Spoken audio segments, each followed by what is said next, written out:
ஜோதிடர் வாஸ்து கன்சல்டன்ட் சென்னையிலிருந்து. ஸோ இப்போ இன்றைக்கி பார்த்தீங்கன்னு வச்சுக்கோங்க, இந்த மாதம் வந்து இந்த டிசம்பர் மாத பலன்கள் எப்படி இருக்குன்னு நம்ம பார்க்க போகிறோம். ஏன்னா டிசம்பர் மாதம் என்ன கிரக நிகழ்வுகள்லாம் பார்த்தீங்கன்னு வச்சுக்கிங்கன்னா, இந்த மாத தொடக்கத்திலே பார்த்தீங்கன்னா நம்ம இந்த கார்த்திகை தீபம் என்ற திருவிழாவோட தான் நம்ம இந்த மாதத்தையே தொடங்குறோம். ஏன்னா 2ஆம் தேதி பார்த்தீங்கன்னா அந்த கார்த்திகை தீபத்தை வந்து நம்ம கொண்டாட இருக்கோம். ஸோ மேலும் பார்த்தீங்கன்னு வச்சுக்கோங்க, இந்த காலகட்டம் பார்த்தீங்கன்னா கடந்த மாதத்துலலாம் கடந்த ஒரு 6 மாதமாக சனி வந்து வக்ரமாக இருந்தார். ஸோ அப்போ அந்த சனி வந்து வக்ர நிவர்த்தி ஆகக்கூடிய ஒரு வாய்ப்பு இருக்குது இந்த காலகட்டத்தில்.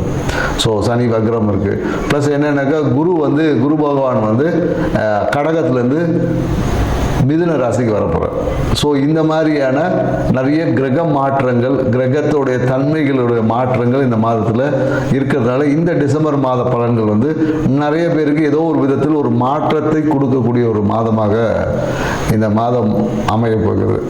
ஸோ அதுதான் வந்து என்னென்னாக்கா அதுதான் இந்த மாதத்துடைய ஒரு நிறைய சிறப்பு அம்சங்கள். அதுக்கப்புறம் பார்த்தீங்கன்னா மார்கழி மாதம் பார்த்தீங்கன்னா நிறைய விரதங்கள்லாம் இருப்பாங்க. குறிப்பாக என்னென்னாக்கா மார்கழி மாதம் யாரெல்லாம் விரதம் இருக்கணும், ஏன்னா முன்னாடி பார்த்தீங்கன்னு வச்சுக்கோங்க, மார்கழி மாதத்தில் நிறைய பேர் இந்த பூசணி பூ வச்சுருப்பாங்க. ஏன்னா திருமணம் ஆகாத பெண்கள் வந்து காலையில் விடிய காலையில் அந்த பூசணி பூவை வந்து வாசலில் வச்சு கோலம் போடுவாங்க. அப்போ அந்த திருமணம் வந்து அந்த நிகழ்வு என்பது நடக்கும்.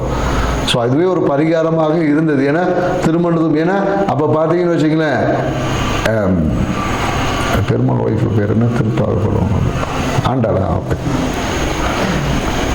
ஸோ ஏன்னா மார்கழி மாதம் என்னன்னாக்கா ஆண்டாள் வந்து இந்த திருப்பாவையை பாடி பெருமாளுடைய அருளை பெறதுக்கு திருப்பாவை படம். அப்போ என்னன்னாக்கா தன் கணவரை அடைவதற்காக அந்த ஒரு நிகழ்வை வந்து செஞ்சு. அப்போ என்னன்னாக்கா இந்த டிசம்பர் மாதத்தில் நாம் அந்த மார்கழியில் இந்த நிகழ்வை நாம் செய்யும் போது முன்னாடி நிறைய இப்போ பூசணிக்காயை காணோம், பூசணி பூவையும் காணும்.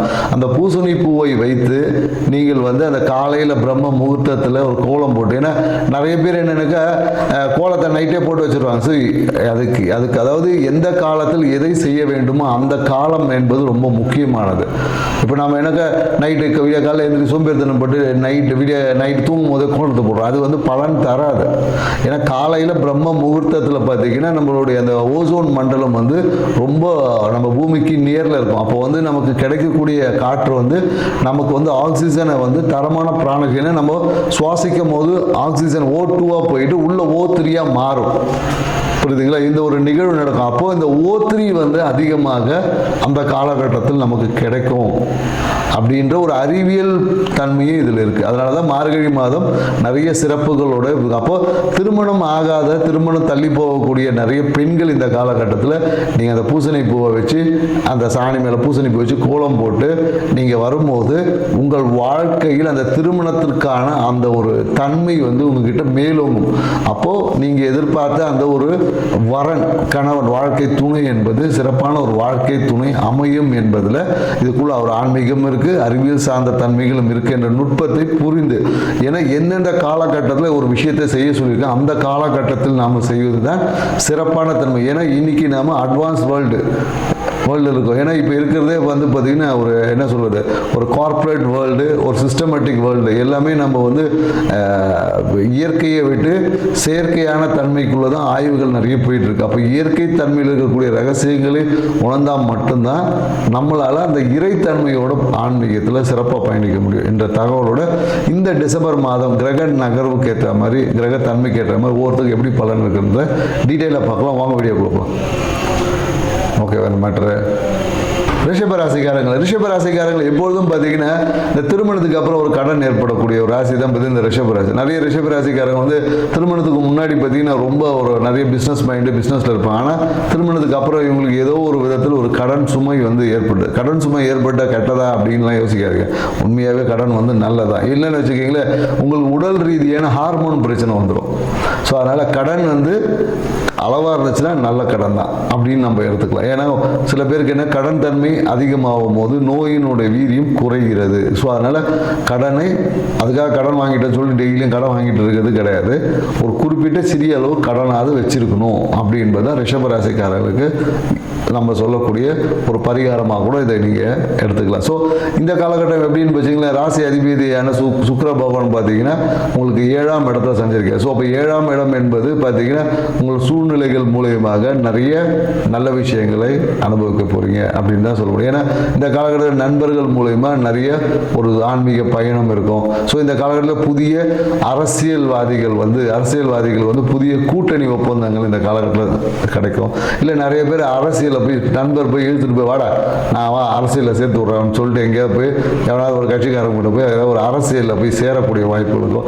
இல்லை நிறைய அரசியல்வாதிகளில் ஒரு அறிமுகம் என்பது இந்த காலகட்டத்தில் உங்களுக்கு கிடைக்க போகுது அப்படின்னு. அதே போல் என்னென்னாக்கா நிறைய அதாவது நண்பர்களோடு இருக்கும்போது சில சட்ட சிக்கல்களையும் செய்யணும். ஏன்னா சும்மா இருக்க மாட்டாங்களா, ஃப்ரெண்டுனாவே நல்லதையும் செய்கிறோம் அவனாக தான் இருப்பான், ஏதாவது ஒரு சிக்கல்லையும் சில பேர் கொண்டு போய் விழுதுருவோம். அதான் இந்த காலகட்டத்தில் தேவையில்லாமல் சட்டத்துக்கு புறம்பான விஷயங்களில் ஈடுபட்டீங்கன்னா கண்டிப்பாக சட்டம் தன் கடமையை செய்யும் என்ற ஒரு விஷயத்தையும் நீங்கள் புரிஞ்சுக்கணும். ஏன்னா இவ்வளோ நாள் வந்து பிஸ்னஸில் வந்து ஏதோ ஒரு தடை இருந்திருக்கும். பிஸ்னஸ் ஆரம்பிச்சிருப்பாங்க, அப்படியே பார்த்தீங்கன்னா கல்லில் போட்ட மாதிரி இருந்திருக்கும், கிணத்துல கல் போட்ட கதையை அப்படியே இருந்திருக்கும், ஒரு நகரம் இருக்காது.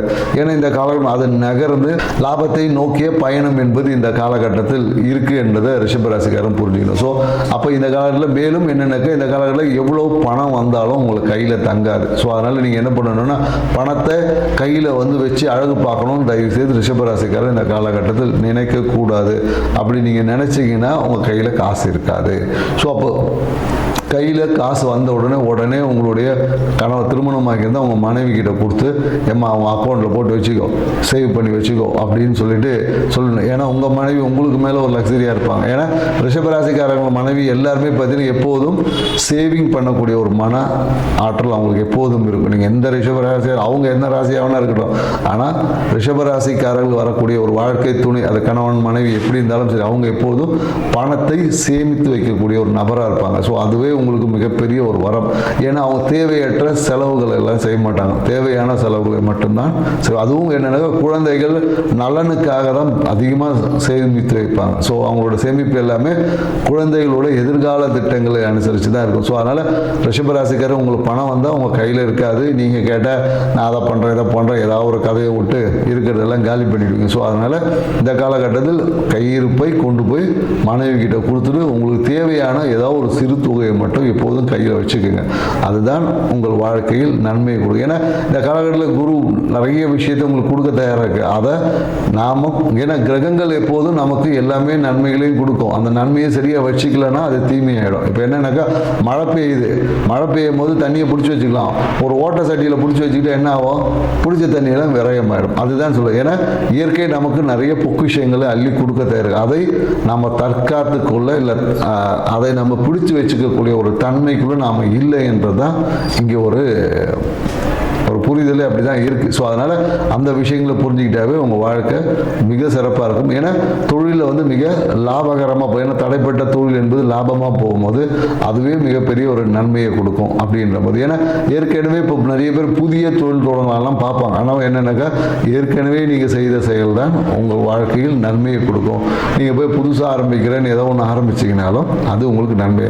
புது கம்பெனி ஆரம்பிக்கலாம், ஆனால் செய்த தொழில் பழைய தொழிலாக இருக்கணும் அப்படின்றது தான் உங்களுக்கு நம்ம சொல்லக்கூடிய விஷயம் இருக்குது. ஏன்னா இந்த காலகட்டத்தில் ஏதோ ஒரு நண்பர்கள் மூலியமாக இல்லை யாரோ ஃப்ரெண்ட்ஸ் மூலியமாக ஏதோ ஒரு சிறிய கடனும் ஏற்படும். ஸோ அதனால் அதையும் கொஞ்சம் அந்த கடன் என்பது தேவையான கடனா இல்லை தேவைக்கற்ற கடனா என்பதை புரிஞ்சுக்குங்க. அதே போல் நிறைய பேர் இந்த காலகட்டத்தில் இந்த மொபைல் நம்பர் மாற்றுறது எல்லாமே நிறைய ரிஷபராசிக்காரர் நம்பர் சேஞ்ச் பண்ணுறது இல்லை ஏதாவது நியூமரலிக்கல் சேஞ்சஸ் வந்து கண்டிப்பாக இந்த காலகட்டத்தில் நிறைய பேர் செய்ய போகிறீங்க, கண்டிப்பாக செய்வீங்க.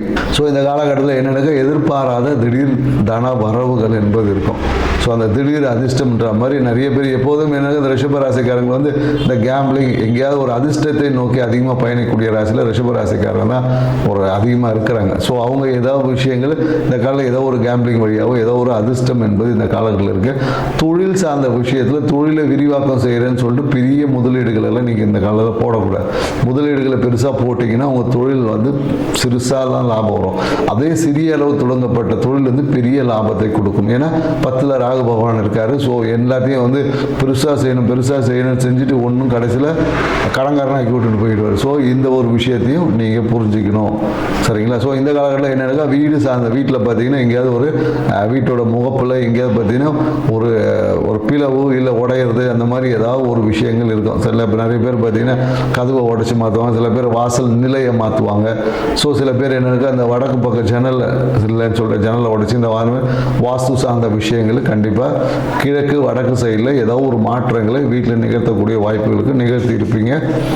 மேலும் இந்த காலகட்டம் உங்கள் வாழ்க்கையில் கவனமாகவும் அதே போல் தொழிலில் உச்சத்தை அடையக்கூடிய காலமாட்டமாக இருக்குது. ஸோ ஹாப்பியாக இருங்க.